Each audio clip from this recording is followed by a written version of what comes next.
and welcome to Logan Sounds Off, where I talk about books, music, and a whole lot more. I'm your host, Logan Kelly.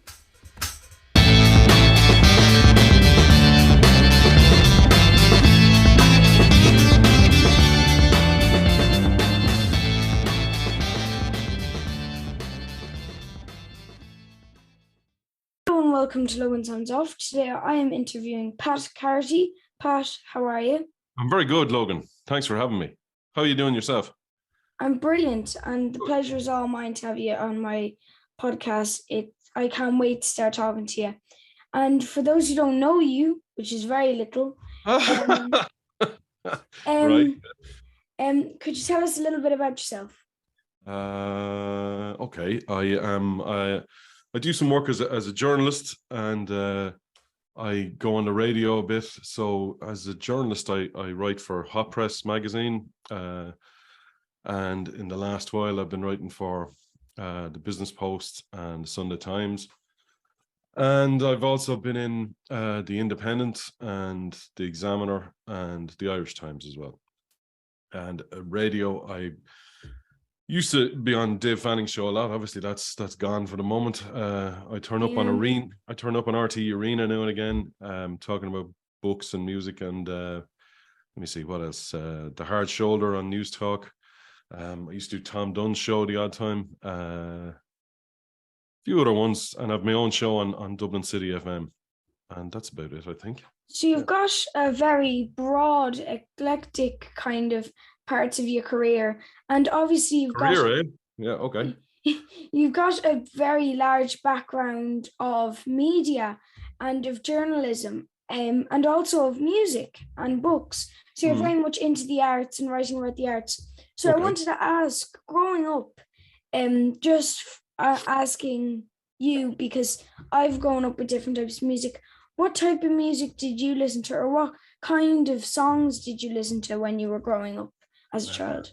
That's a very good question. Let me see. When I first started getting into it seriously, I suppose, when I was maybe a small bit older than you are now, it would have been the 1980s. So I would have been listening to stuff that was on the radio, but I got into, I suppose the first bands that I got into that I would still listen to were people like U2 and the Waterboys, because it was around that time when they were having their big albums, you know?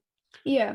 And through them then, and through others, for whatever reason, I'm not sure why, I kind of started going back and getting into older music. I don't know whether people would call it roots music, but I started listening to a lot of older rock and roll.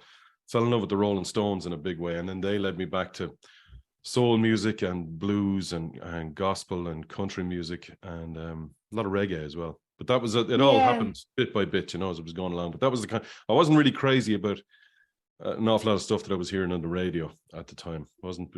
So there was my friends would be into bands, and I wouldn't really get it, you know. Yeah, that's actually very interesting, because I feel the exact same way. And you were saying there, which I thought it was very interesting, with the Rolling Stones, that it led on to blues and reggae and stuff. Yeah. And I think of the Rolling Stones, like the song "Gimme Shelter" is kind of like blues, and it has a bit of a reggae vibe as well. So I see what you mean. So as then a child, obviously, there you explained that you were very much into music. Did you go to many gigs as a child? Not an awful lot, no, because I grew up in. First of all, it was the 1980s, right? So it was a different world altogether. And I grew up in a small town in the middle of Ireland. So there wasn't an awful lot of gigs to go to. The first big gig I went to was U2, actually, in Crow Park. That would have been 1987. So it would have been around 15, I think. That's an amazing concert to go to. It was fantastic. I mean, it really was. And I remember it well. Getting the bus up and everything. And then the same summer I went to see David Bowie in Slane. That wasn't so great, but it was still cool to be at it. And let me see. So you used to go to, like, there was a place up the road from where I lived where bands would turn up the odd time. So I saw people like Something Happens and Hot House Flowers there and things like that. You know, the Irish bands that were big at the time who sometimes would come in, but it wasn't really till later on, till I left home, that I started going to gigs a lot, because there just wasn't many gigs where I was. So I went to some, but there wasn't enough. There wasn't a huge amount. I used That's to go up on a Saturday sometimes. Sorry to interrupt you. I used to go up on a oh yeah. Saturday. Used to get the train up sometimes on a Saturday to Dublin, and I'd go record shopping, and then I'd go to. They used to have gigs at 3 o'clock in the afternoon on Saturday in a place called McGonagall's, which is long gone now. And so I saw bands like Stars of Heaven and people like that. You would have never heard them. Stars of Heaven and people like that there. But that's used to go up. Don't think I even told my parents really where I was going. I kind of used to just disappear for the day. And no, don't do that. That's not good advice. Oh no, I know, no, I know. But, and then I'd come back and I'd be back at about 6 or 7 in the evening. I'd take there'd be a 5 o'clock train or something like that. But yeah, that's what we used to do. Yeah, or I used to do. I've heard of McGonagall's, and then you went to see U2 as your first concert. Yeah. And that must have inspired you for a lot. Actually, I'd like to say well done on the recent interview with The Edge. Thank you very much. For anyone who hasn't been looking at Pat's stuff, he has recently done an interview with The Edge, which is very good. So you should definitely check that out. Definitely, yeah, check that out, yeah. Another kind of side of you, which I think is something that is very interesting and to do with arts again, is books. And I am very much into books. What kind of books did you read, if you read much at all? I did. I read a lot when I was a child. My father was an English teacher, you know, so there's a lot of books in the house. Now, my mother was no slouch when it came to books either, and so there's a lot of stuff in the house. But what did I read when I was a kid? I don't know. I read lots of stuff. I read all the James Bond books, though you can't read them anymore. And what else? I don't know. When I was younger, Alfred Hitchcock's Three Investigators. I don't know, stuff like that. And then when I was getting a bit older, then as a teenager, I was reading the classics and all that because, as I said, we're in the house. But I don't know. And then like just like with the music stuff. I mean, if people in interviews that I admired recommended a book, so I ended up reading stuff like Kerouac and William. That was good, but William Burroughs and stuff like that, which wasn't great, I didn't think. But all that kind of thing. So being influenced again by the interviews I was reading with people, and then they'd say, like Bono used to be great for that. He especially around the time of the Joshua Tree, he'd be talking about people like Flannery O'Connor and Norman Mailer and people like that. And that was great because I went off looking for that stuff then, and I'd read it because I was impressionable, like any young person is.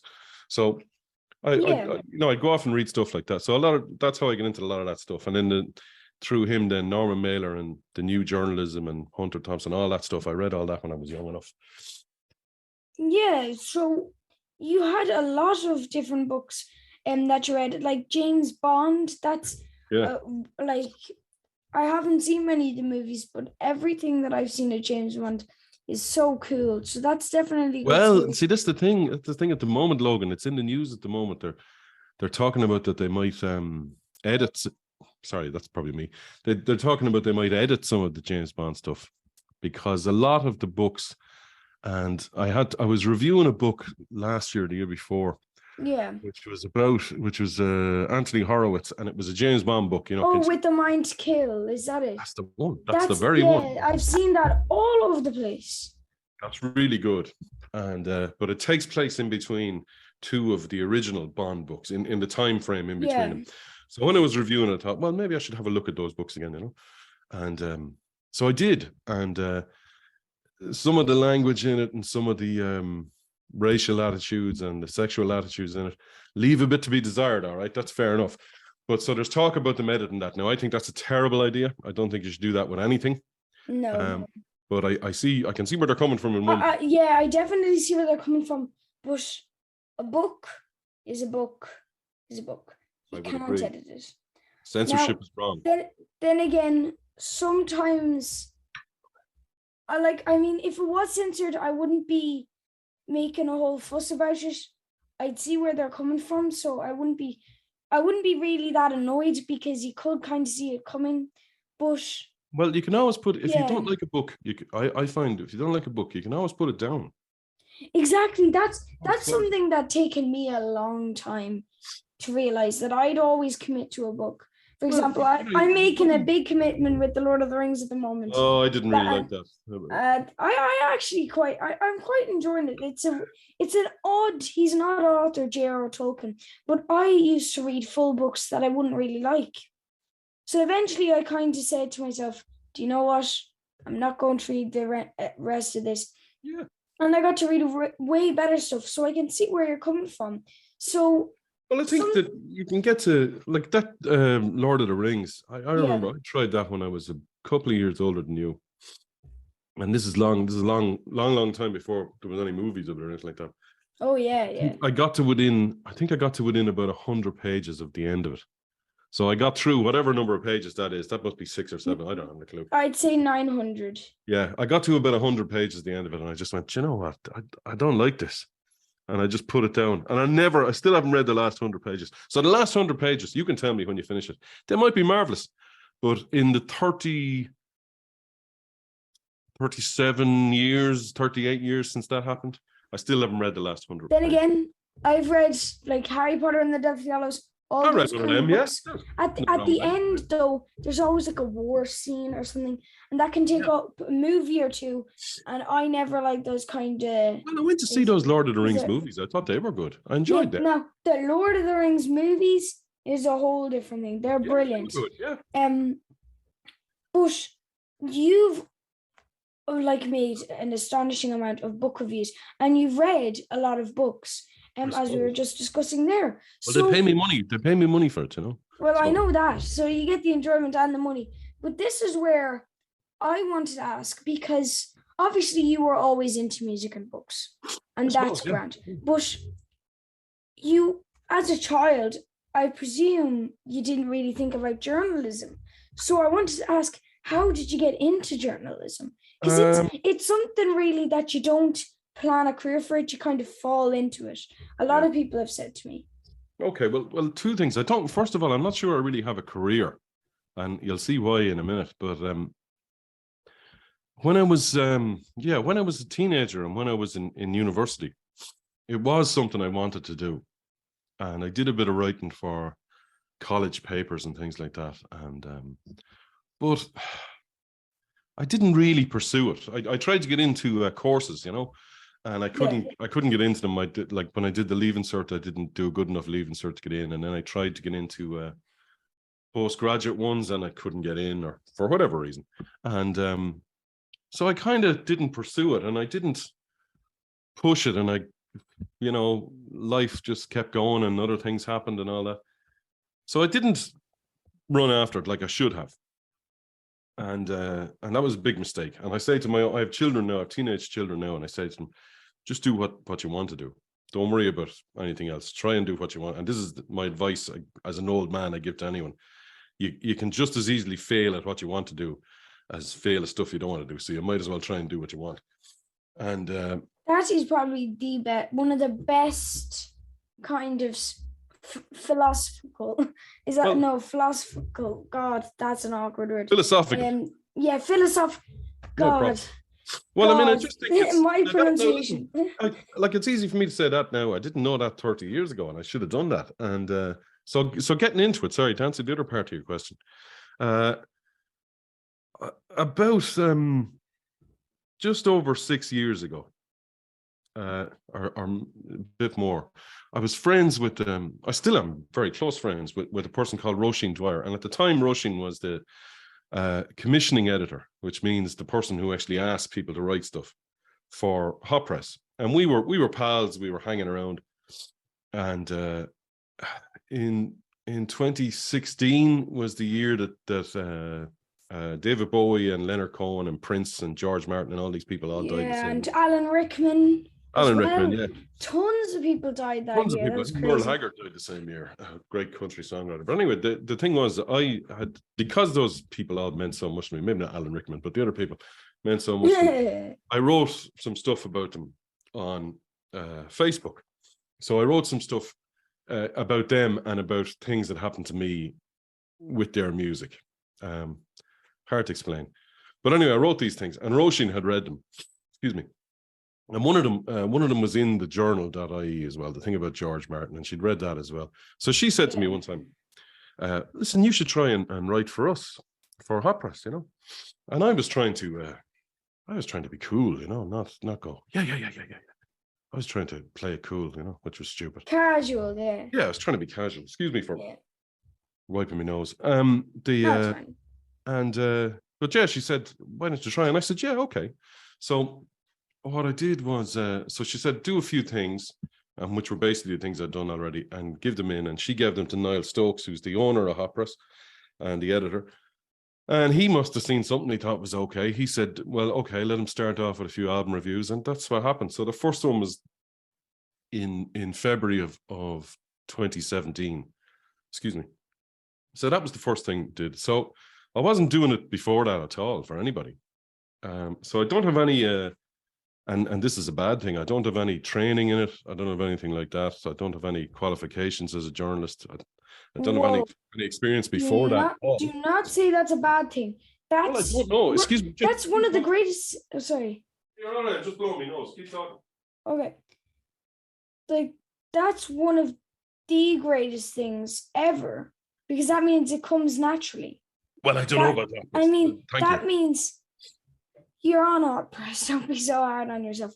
If you have no training in it, and you did a Facebook post, and immediately a guy in HotPress said, "Do you know what? Well, I have a degree in English and all that kind of stuff. Let's get him in."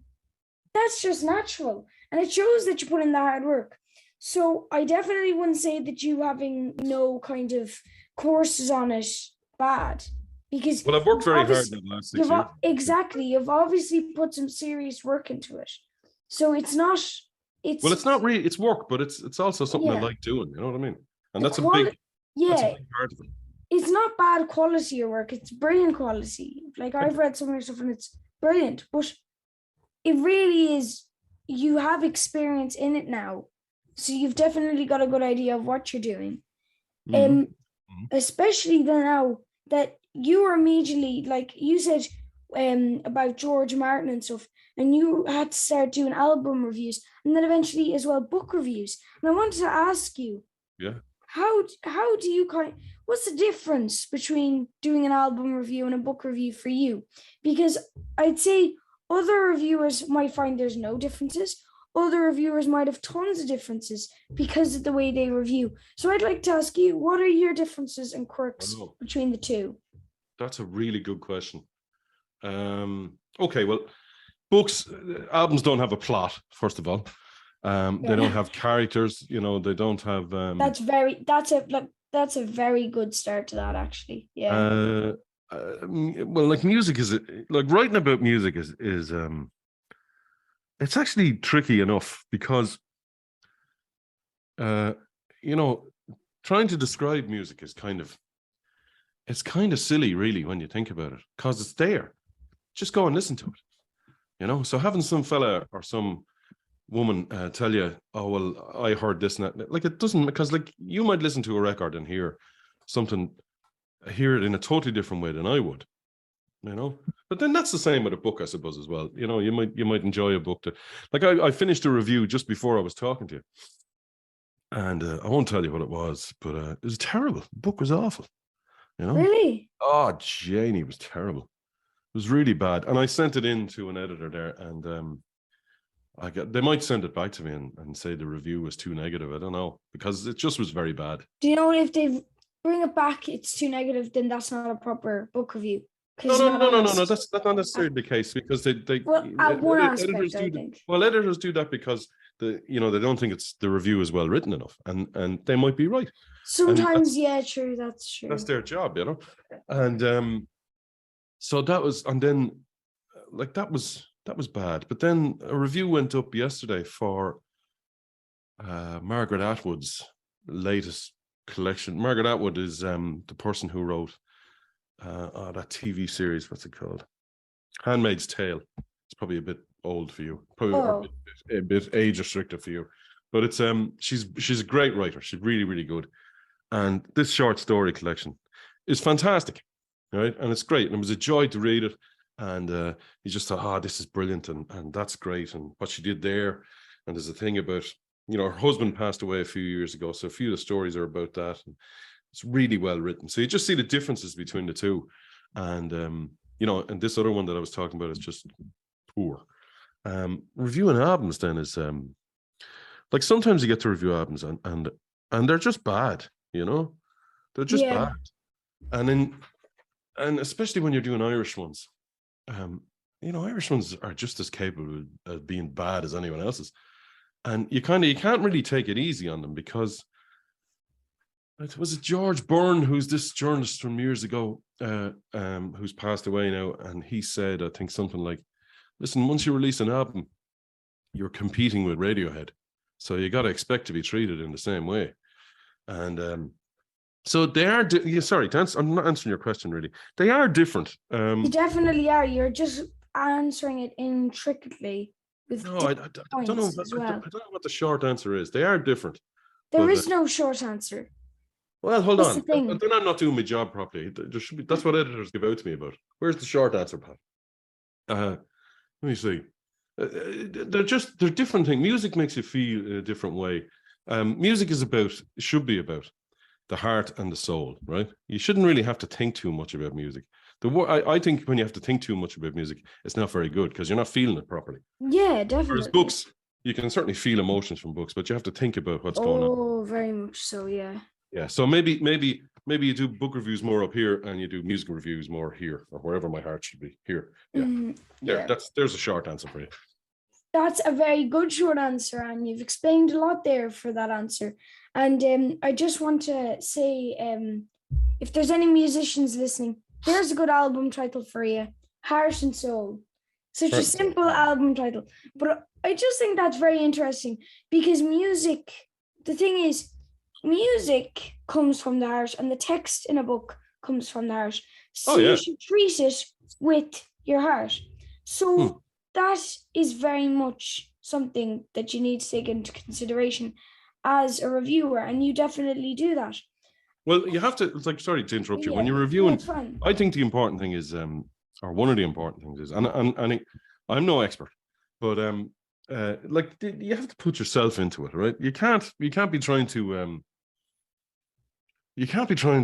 give the opinion that you think people want. Just give your own opinion and be honest. Exactly. And don't be afraid to put yourself in it and put your own voice in it. When I see ones that don't do that, I think you can tell straight away. They're trying to second guess what they think people want to hear. Yeah. It's all very middle of the road and all that. I don't really see the point in them. Now, I'm not naming names or pointing fingers at anyone, because loads of people do it better than me, but a lot better than me. But that's the way I approach it anyway. Definitely. Yeah, that's that. I would approach it that way as well. And I think reviews can be quite hard, or they could be quite easy. But something actually that we're doing now, I find sometimes quite hard to prepare for, and sometimes quite easy to prepare for, is an interview. And that's totally another side. So I'm not even going to ask, how does that compare to books and album reviews? So interviews are hard. Interviews are hard. Yeah, and interviews are a whole different thing. So I want to ask you a different question. Sure, ask as many as you want. If you've had a lot of interviews. I've had a few, yeah. Something that a lot of people don't ask, and definitely should ask, is there any interviewees, that you've been surprised by, who are so down to earth? Because there are a lot of people like that who you expect, is this going to be trouble? And they're really not. Is there anybody who you felt were like that? We're down to earth. Well, most of them are. I've never really had. Well, I have had one or two bad ones. I'm not talking about how they ended up, the way I wrote them or anything like that. They could all be bad. I'm talking about the talking to people. I've had one or two that have been difficult and surly and bad, but most of the people have been very, very nice. Like you mentioned The Edge there. Spoke to him last week, the week before. Excuse me. And he was just really a really nice guy. I'd met him once before, about 5 years ago, but he was just really nice, down to earth, Yeah. And he was careful about what he was saying, because he's done this kind of thing before, and You know, it's not his first rodeo. Yeah, he wanted to talk about what he wanted to talk about, but he answered my questions, and yeah, he was very down to earth. And then other people like I'm trying to think of the bigger names. Who was Paul Weller was great when I interviewed him. Yeah, like Paul Weller. I'm actually working on an album review for him at the moment. Which one? On Sunset. Oh, that's a great record. I bought that on an album. That's a great record. Oh, it's one of the greatest records. And that's ever. the one I interviewed him about. I interviewed him when he released. Yeah, Paul Weller is amazing. And then immediately a year later, Fat Pop, True Meanings, just 2 years before that, and then an orchestrated songbook as well. He always has stuff on the go. He has never had one bad album. He's great live, and he's a great guy as well. Well, he was so nice that we were on the phone. We were being interviewed on the phone, or I was interviewing him on the phone, should I say? And I had 25 minutes or whatever it was, which is okay. It's not great, but it's okay. Yeah. But the phone disconnected twice in the interview. I think it was just my phone or just where I live, and he rang me back twice. So I was very surprised. I was delighted. I was very surprised at that. Now, you know, because he was in wherever he was, London or wherever. I don't know where he was. But the fact that he took the time to go, well, I give your man a chance. That's probably not his fault. And he rang my number. That's just an incredible. Well, it's great. Yeah, nice guy. It also must have given you a very nice feeling knowing that somebody like Paul Weller is calling you back to give you a chance to do an interview with them. That's well, I mean, like an incredible sense of accomplishment. Let's not get carried away. He was doing his job, you know, and he wasn't thinking of, oh, dear old Pat, my friend, and he was thinking like that journalist guy. And but he was great, and we were talking about music, and we were talking about we were talking about reggae and mod stuff in the 60s. But see, the thing is as well, when you're doing interviews, I think anyway, when a person gets you have to do the homework beforehand, right? That's very important. Yes, research is key. Absolutely. Fail to prepare, prepare to fail. Yeah, absolutely. And I think when you're talking to people like him or loads of other people that I've talked to, they know pretty quickly whether you know what you're talking about or not. You know? Oh yeah. You know what I mean? And if you haven't taken the time to do the work, or if you're not interested enough to know the stuff, then you can't expect them to be interested in talking to you. And you know what I mean? It takes two to tango. Yeah, but so you have to do the homework. And then the other thing I try to do, I don't know if I do it, is I don't like to have 100 questions written out, you know. So you're just waiting for them to stop talking and you move on to the next question. I try to get it doesn't always work. A flow of conversation. That's it. And you have to, and it's important, I think, to react to what they're saying, not just wait for them to stop talking so you can ask the next thing. You know, react to it. And that way shows, like, as I would say, the highest form of disrespect during an interview is to go, okay, next one. Yeah, have a flow in conversation and engage with the interviewee is definitely key, and gives also the interviewee a sense of kind of, oh wow, this guy is really researched and this guy wants to know more. Well, yeah, but also, I mean, most importantly, it makes for some better stuff at the end. So when you go to write it, you know, hopefully you'll have something that's not quite the same as the 400 other interviews the person's after doing over the last couple of days, you know? Yeah. So with these bigger acts, like I did one with Neil Jordan once. You know, the film director, do you know? Do you know what? I probably wouldn't realize it now, but would he have directed any films I wouldn't maybe know? Michael Collins, or maybe it's a bit older, an older audience. No, I know of the film Michael Collins. So then, yeah, he must be a very good director, because my parents watched Michael Collins and they said it's brilliant. Yeah, but anyways, go on, sorry. Good. But he's a novelist as well, you know, and he had his last novel was about 1798 rebellion in Ireland. And, wow, that actually part of the 1798 rebellion took place here where I live in Clane. That's right. And but I had to do a lot of research for that, because it's been a Yeah. long time since I did history in college as well, but that's a long time ago, and so I had to do a lot of research for that. But he was very, very nice, and that was during lockdown, and I was sitting in this very chair, and he was sitting where you are, and but the fact that I had some idea what, like, I'd read the book obviously as well, but the fact that I had some idea what he was talking about meant I could react to what he was saying. I'm not saying the questions were brilliant or anything like that, but at least I wasn't going, "What the hell are you talking about?" And I think you had some idea. You get a better interview. My point is, I think that the people who are being interviewed, I think they prefer. I think they prefer that than you sitting there going, "I don't know what you're talking about." Explain. Yeah, something that I think of. Did you see the Hugh Grant interview at the Oscars the other night? Did you see that? No, actually. Okay, well then anyone watching this, I didn't watch the Oscars. They said he was very rude to this woman who was interviewing him. Excuse me, but I don't think he was. She was very ill prepared. Her questions were poor, I thought. Now maybe he could have been more polite. Okay, fair enough.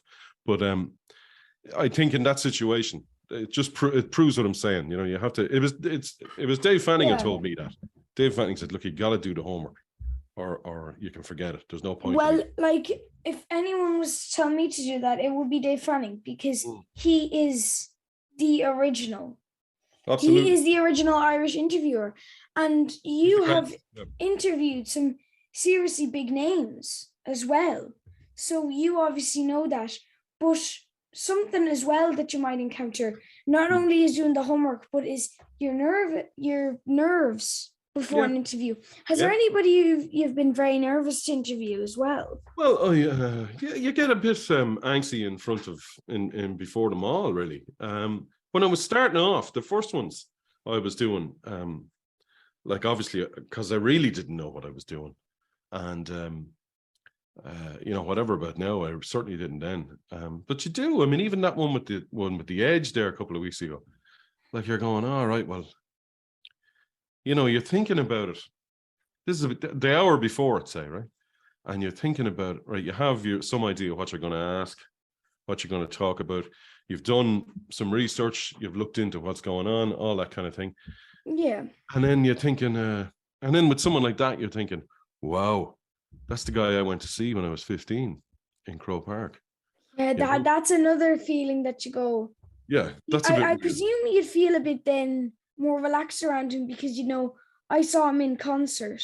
That you'd be able, and then if you've met him before, you'd obviously be a bit more relaxed under the Edge. The time I met him before was in Tulsa in Oklahoma, right?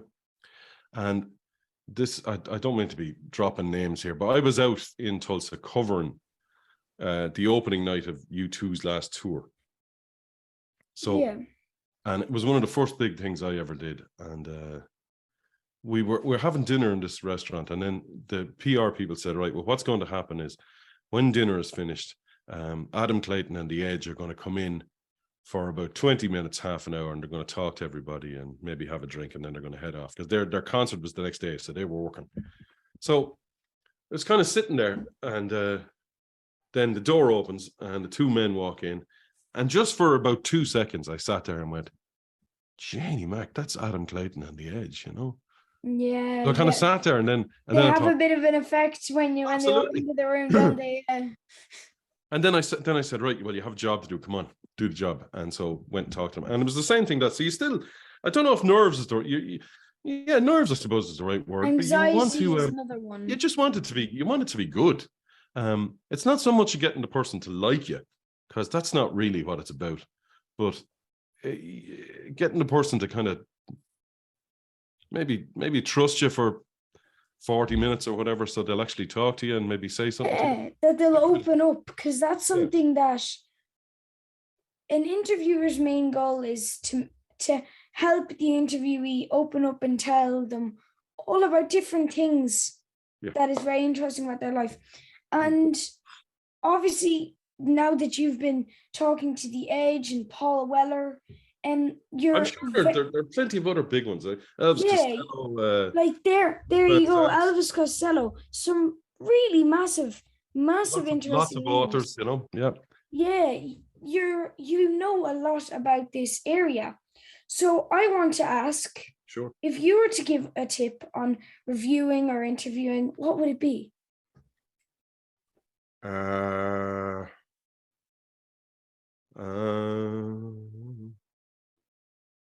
Just try and do it don't try and just do it in your own voice. Not even try. Just do it. Just don't try to copy, or try not anyway, copy other people's style. If you try to if you were reviewing an album and you tried to review it like Stuart Clark or Tony Clayton Lee, or who else do I think is good? Some of the people in the Irish Times and other publications and HotPress and all the rest of them, John Maher, people like that, they're all very good, but they're already there. So what's the point in you trying to copy them? Exactly, because if they want Stuart Clark to do it, they'll bring Stuart Clark. So if they ask you to do it as yourself. Then they want you. They don't want a minion of Stuart Clark. They want you. And try and be interesting. Try and be funny. Being funny always helps if you can manage it. That's it. I mean, doing gigs and stuff like that. That's nobody wants to read a list. Tell us what happened. Tell us how did you feel about it. Tell us from exactly yourself. Yeah. Don't be. I think especially with live reviews, don't be afraid to put yourself in it. You're the one who's there. Yeah, that's very much true, because I was talking to John Kelly and I said to him, we were talking about this. We were talking about this kind of thing, and he said to me, if there's a chance in life, always take it. Oh yeah, because there's a chance that will never come again. Yeah, and you've taken that chance a lot of times with tons of musicians, but obviously you haven't interviewed all of the musicians in the world. But if you were to meet any musician, living, dead, who would it be? As my last question, I wanted to ask this. Okay, yeah. This is always a very difficult question. No, it's not a difficult one for me. Wait, really? Well, there's hundreds of them, but of living musicians, who would I like? I'd like to do an interview, even though as much as I love talking to The Edge, I'd love to do a long interview with Bono about just music. That's something that everybody likes, a talk about just music as two musical friends. But continue, sorry. It's all right. And I'd love to interview Keith Richards or maybe not so much Mick Jagger, because I don't think that'd work, but Keith Richards I'd love to interview. But unfortunately, he has been doing the same interview for about 30 years where he just answers the same question. So someone needs to sit down and ask him some proper questions. I'd love to do that. That'll never happen. Dead people. Never say that. Dead never people. Say never. We tried. We asked him one time, but he didn't do it. And there's another one, Robert Plant. We asked him a few times. He's turned me down a few times. Yeah, I mean, all the people that I love. I mean, a lot of them are dead. Otis Redding, Merle Haggard. I'd love to talk to Willie Nelson, Waylon Jennings, Muddy Waters, Howlin' Wolf, Peter Tosh. I did get to talk to or Gregory Isaacs, Bob Marley. I did get to interview. This is a good one. I got to interview a fella called Toots Hibbert, and Toots Hibbert was the singer with a band called Toots and the Maytals. Toots and the Maytals, yeah. Great reggae band, one of the great ones. Brilliant records I've been listening to since I was about 15, and so I interviewed him. It was over the phone, but he was great. Oh my god! And I talked to him for about 40 minutes, and he was fantastic, and he was funny, and he was he had great stories and all this, and I was really proud of it, and it was great, and at the end of it, I got to say to him, look, Toots, I might never be talking to you again. I just wanted to tell you how much these records meant to me and continue to mean to me, and he was very gracious about it. He said, well, hopefully we'll get to shake hands one day. And I said, well, that's lovely. And what happened was, I think it was 3 days later, he was dead. So what? Well, he died of, I think it was COVID related, but it may have been, I don't know if it was the very last interview he did, but it was definitely one of the last interviews he did, because he was dead that weekend. That's so upsetting.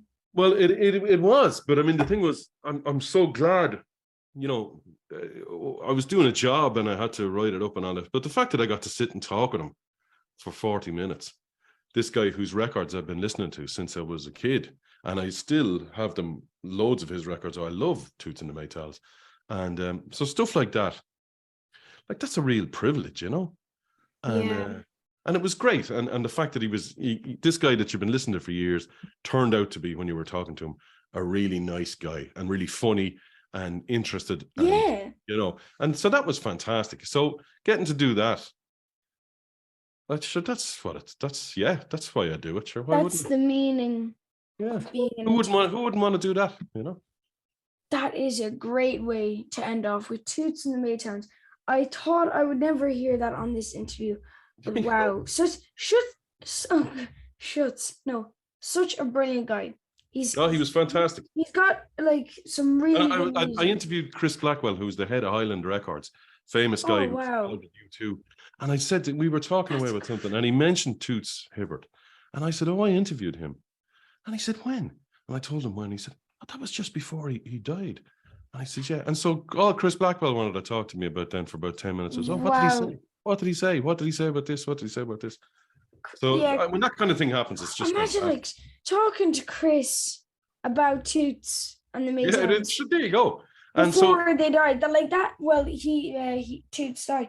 That's like crazy. That's, as Talking Heads would say, once in a lifetime. Well, put it this way, Logan, right? When I was just a bit older than you, sitting in a bedroom, not unlike that one with guitars behind me and everything like that. And all that, and I'd be sitting in my bedroom doing that. If someone had come along and told me when I was listening to Toots Hibbert that time and said, "Oh, you'll get to interview him,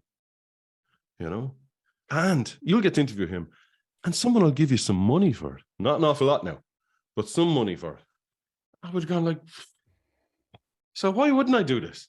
If I can get away with it. Exactly, because if you're going to meet your heroes and get money for it, you're going to get paid to have some fun. I mean, that's all you'll ever need. It was a great experience. All that, things like that. It's the same. Talking to the Edge was the same kind of thing.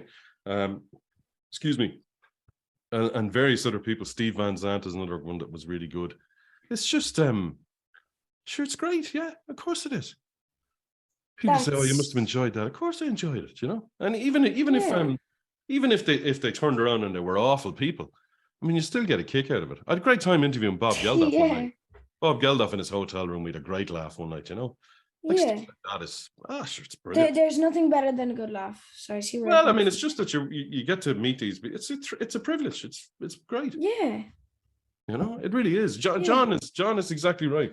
Take the chance. Yeah. And John knows everybody. I'm very jealous of John's phone book, because every time someone comes up, John puts up a picture of himself with them. I don't have any of those, but it's great to be able to do it. And whether I'm any good at it, sure, who cares? I get to do it. Fair enough. Well, definitely thank you so much for joining me on the podcast as one of my heroes. It's been brilliant talking to you, and it's been very interesting to learn all these little things, and it's given me a lot of food for thought to think about in the future, and I've learned a lot from the past, I'd say 45 minutes there, so thank you so much. You're very good at this, and this is a very good interview, and if this is what you want to do, you should take advice from your parents, of course, as well. You shouldn't listen. Yeah. I don't want to get in any trouble with your parents, but go for it, because it's great. I mean, it's to get to do it is it's just great. It really is, it's great. It's great fun.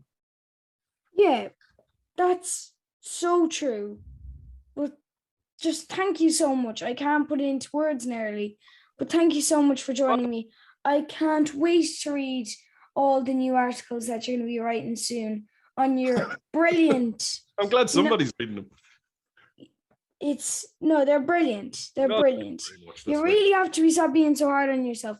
Well, you may be very jealous of John Kelly. You're very alike. Well, I'll say this. Hold on, I'll say this now. I'll say this now before, and don't cut this out now, right? Just in case John is watching it. I mean, John is all that, and he's a better phone book than me and everything, and he has the big job in RT and everything. But I'm better looking than John, and he knows, and he knows that. He knows that deep down. And John, if you're watching this, I'll always be better looking than you. Just remember that. And John, if you're watching this, always remember, I'm neutral. I'm not going to take sides. Just wanted to say that. That's all. Fair enough. Well, thank you, Pat, for that little part there. You're welcome. Don't cut that out now. Make sure you leave that bit in. No, I will not. Don't worry. I'll keep that in for some serious controversy. That'll be very fun to watch that go down. I don't know how the truth can be controversial like that. I don't know. And John knows that. John knows. Trust me, he knows. Well, we'll see what happens then. Well, thank you so much, Pat, and thank you. You're welcome. You're welcome, Logan. Thank you very much. And may I say how good this is and what a pleasure it was. The pleasure is all mine. Bye, Pat. Okay, Logan. Thanks. Bye.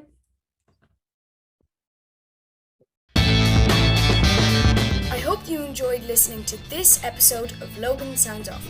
You can follow me on X, Facebook and Instagram at Logan Sounds Off. And don't forget to subscribe and not miss any more cool episodes. Bye guys!